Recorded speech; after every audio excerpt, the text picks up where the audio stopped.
ਅਗਲੀ ਗੱਲ ਇਸੇ ਮਾਮਲੇ ਦੀ ਕਰ ਲਈਏ, 328 ਲਾਪਤਾ ਪਾਵਨ ਸਰੂਪਾਂ ਦੇ ਮਾਮਲੇ ਦੀ ਵੀ ਕਰ ਲਈਏ, ਪਰ ਪੁਨਰ ਸੁਰਜੀਤ ਅਕਾਲੀ ਦਲ ਕੰਨੀ ਵੀ ਲੋਕਾਂ ਦੇ ਨਜ਼ਰ ਆਉਂਦੇ ਕਿ ਉਹਨੂੰ ਸੰਜੀਵਨੀ ਦੇ ਦਿੱਤੀ ਇਸ ਮਾਮਲੇ ਨੇ ਜੀ।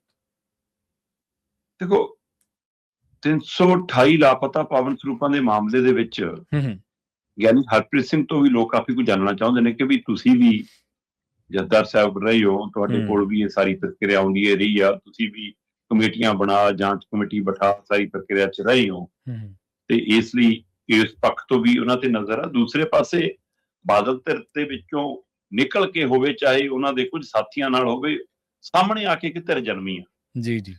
ਤੇ ਜਦੋਂ ਧਿਰ ਜਨਮ ਲੈ ਰਹੀ ਸੀ, ਜਦੋਂ 5 ਮੈਂਬਰੀ 7 ਮੈਂਬਰੀ ਤੋਂ 5 ਮੈਂਬਰੀ ਕਮੇਟੀ ਰਹਿ ਗਈ ਸੀ, ਜਦੋਂ ਮਤਲਬ ਮੈਂਬਰਸ਼ਿਪ ਭਰਤੀ ਕੀਤੀ ਜਾ ਰਹੀ ਸੀ, ਫਿਰ ਡੈਲੀਗੇਟ ਚੁਣੇ ਜਾ ਰਹੇ ਸੀ, ਫਿਰ ਇਜਲਾਸ ਬੁਲਾਇਆ ਜਾ ਰਿਹਾ ਸੀ, ਪ੍ਰਧਾਨ ਦੀ ਚੋਣ ਸੀ, ਤਦ ਤੱਕ ਤਾਂ ਸਾਰੇ ਪਾਸੇ ਪੁਨਰ ਸਰਜੀਤ ਹੋ ਰਹੀ ਸੀ। ਤਦ ਤੱਕ ਕੋਈ ਸੁਖਬੀਰ ਦਾ ਅਕਾਲੀ ਦਲ ਦਾ ਨਾਮ ਨਹੀਂ ਲੈ ਰਿਹਾ ਸੀ ਤੇ ਸਾਰੇ ਪਾਸੇ ਛਾਇਆ ਪਿਆ ਸੀ ਇਹ ਮਾਮਲਾ। ਤਦ ਪੁਨਰ ਸਰਜੀਤ ਅਕਾਲੀ ਦਲ ਨੂੰ ਲੱਗਦਾ ਸੀ ਲੈ ਵੀ ਆਪਾਂ ਹੀ ਵੱਡੀ ਧਿਰ ਬਣ ਕੇ ਉੱਭਰ ਗਏ ਜੀ ਜੀ, ਆਪਣੀ ਤਾਂ ਬੱਲੇ ਬੱਲੇ। ਜਿੱਦਾਂ ਹੀ ਪ੍ਰਧਾਨ ਸਾਹਿਬ ਬਣੇ, ਕਮੇਟੀ ਬਣੀ, ਤਦੇ ਪਾਸਾ ਪਲਟ ਗਿਆ। ਨਾ ਪ੍ਰਧਾਨ ਸਾਹਿਬ ਕਿਤੇ ਲੱਭੇ, ਨਾ ਕਮੇਟੀ ਕਿਤੇ ਲੱਭੇ, ਨਾ ਪਾਰਟੀ ਕਿਤੇ ਲੱਭੇ, ਨਾ ਕੋਈ ਏਜੰਡੇ ਤੇ ਬੋਲਣ, ਨਾ ਕਿਸੇ ਮੁੱਦੇ ਤੇ ਬੋਲਣ, ਘਰੇ ਕਲੇਸ਼ ਪੈ ਗਏ। ਕਲੇਸ਼ ਹੋਈ, ਅਹੁਦਿਆਂ ਦੀ ਲਾਲਸਾ, ਸੈਟਿੰਗਾਂ ਦਾ ਮਾਮਲਾ, ਕਮੇਟੀਆਂ ਚ ਨਾਂ ਦਾ ਮਾਮਲਾ, ਦਿੱਲੀ ਨਾਲ ਤਾਲਮੇਲ ਦਾ ਮਾਮਲਾ, 2027 ਚ ਗੱਠਜੋੜ ਦੇ ਸੰਭਾਵਨਾਵਾਂ, ਸਾਰੇ ਇਹ ਮੁੱਦੇ ਇੰਨੇ ਵੱਡੇ ਹੋ ਗਏ ਕਿ ਉਹਨਾਂ ਨੂੰ ਪੰਜਾਬ ਦਾ, ਪੰਥ ਦਾ, ਕੌਮ ਦਾ ਕੋਈ ਮਸਲਾ, ਕੋਈ ਮੁੱਦਾ ਦਿਖਣੋਂ ਹੀ ਹਟ ਗਿਆ। ਤੇ ਹਾਲਤ ਤਾਂ ਇੱਥੇ ਤੱਕ ਆ ਗਈ ਕਿ ਪਾਰਟੀ ਦੇ ਭੋਗ ਪੈਣ ਦੀਆਂ ਗੱਲਾਂ ਤੁਰ ਪਈਆਂ। ਸਹੀ ਹੈ। ਪਾਰਟੀ ਦੇ ਅੰਦਰ ਅਸਤੀਫਿਆਂ ਦੀਆਂ ਗੱਲਾਂ ਤੁਰ ਪਈਆਂ ਕਿ ਪ੍ਰਧਾਨ ਸਾਹਿਬ, ਜਨਰਲ ਸਕੱਤਰ ਜਨਰਲ ਸਾਹਿਬ ਅਸਤੀਫਾ ਦੇਣ ਨੂੰ ਫਿਰਦੇ ਨੇ, ਬਡਾਲਾ ਜੀ ਵੀ ਅਸਤੀਫਾ ਚੱਕੀ ਫਿਰਦੇ ਆ ਜੀ, ਗਿਆਨੀ ਹਰਪ੍ਰੀਤ ਸਿੰਘ ਵੀ ਅਸਤੀਫਾ ਚੱਕੀ ਫਿਰਦੇ ਆ ਜੀ, ਕਈ ਤਰ੍ਹਾਂ ਜੀ ਵਾਪਸ ਆਉਣ ਨੂੰ ਫਿਰਦੀਆਂ ਜੀ, ਕਈ ਤਰ੍ਹਾਂ ਬੀਜੇਪੀ ਚ ਜਾਣ ਨੂੰ ਫਿਰਦੇ ਆ ਜੀ, ਬੜੀਆਂ ਚਰਚਾਵਾਂ ਤੁਰ ਪਈਆਂ। ਤੇ ਇੰਨੇ ਲੰਮੇ ਸਮੇਂ ਤੋਂ ਨਾ ਏਜੰਡਾ ਦੇ ਹੋਇਆ, ਨਾ ਢਾਂਚਾ ਪੂਰਾ ਬਣਿਆ। ਕੱਲ ਫਿਰ ਨਵੇਂ ਸਾਲ ਦੇ ਪਹਿਲੇ ਦਿਨ ਬੈਠਕ ਸੀ ਚੰਡੀਗੜ੍ਹ ਚ। ਜੀ ਜੀ। ਤੇ ਬੈਠਕ ਦੇ ਵਿੱਚ ਪਹਿਲਾਂ ਤਾਂ ਮਨਪ੍ਰੀਤ ਇਆਲੀ ਨੂੰ ਨਾਲ ਬਿਠਾ ਕੇ ਮੀਡੀਆ ਸਾਹਮਣੇ ਦਿਖਾਇਆ ਕਿ ਦੇਖੋ ਜੀ ਇਕਜੁੱਟਤਾ, ਕਿਉਂਕਿ ਮਨਪ੍ਰੀਤ ਇਆਲੀ ਨੇ ਤਾਂ ਸਿੱਧੀ ਲੀਕ ਕੀਤੀ ਨਾ ਕਿ ਆਪਣਾ ਕੀ ਸੰਬੰਧ ਇਹਨਾਂ ਨਾਲ।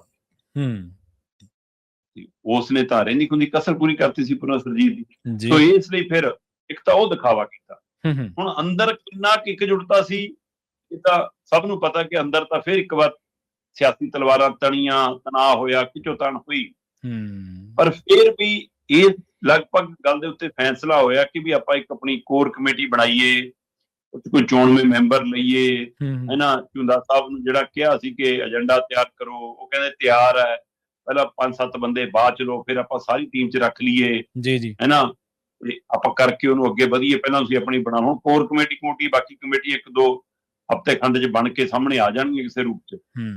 ਪਰ ਉੱਥੇ ਫਿਰ 328 ਸਰੂਪਾਂ ਦੇ ਮਾਮਲੇ ਤੇ ਸਟੈਂਡ ਲਿਆ ਕਿ ਕਾਨੂੰਨੀ ਕਾਰਵਾਈ ਹੋਣੀ ਚਾਹੀਦੀ ਹੈ ਜੀ, ਦੋਸ਼ੀਆਂ ਨੂੰ ਸਜ਼ਾਵਾਂ ਮਿਲਣੀਆਂ ਚਾਹੀਦੀਆਂ। ਸੋ ਜਿਹੜੀ ਪੁਨਰ ਸਰਜੀਤ ਅਕਾਲੀ ਦਲ ਵਾਲੀ ਧਿਰ ਖੇਰੂ ਜੀ ਲੱਗਦੀ ਸੀ ਕਿ ਉਹਨੂੰ ਇਹ ਲੱਗਦਾ ਕਿ ਪੁਨਰ ਸਰਜੀਤ ਧਿਰ ਨੂੰ ਇਹ ਲੱਗਦਾ ਕਿ 328 ਸਰੂਪਾਂ ਦੇ ਮਾਮਲੇ ਤੇ ਅਕਾਲੀ ਦਲ ਬਾਦਲ ਤੱਕ ਕਰ ਗਿਆ ਜੀ, ਤੇ ਇਸ ਲਈ ਪੰਥਕ ਵੋਟ ਉਹਦੇ ਉਧਰ ਜਾਣ ਦੀ ਬਜਾਏ ਮੁੜ ਕੇ ਸਾਡੇ ਕੋਲ ਆ ਜਾਵੇ।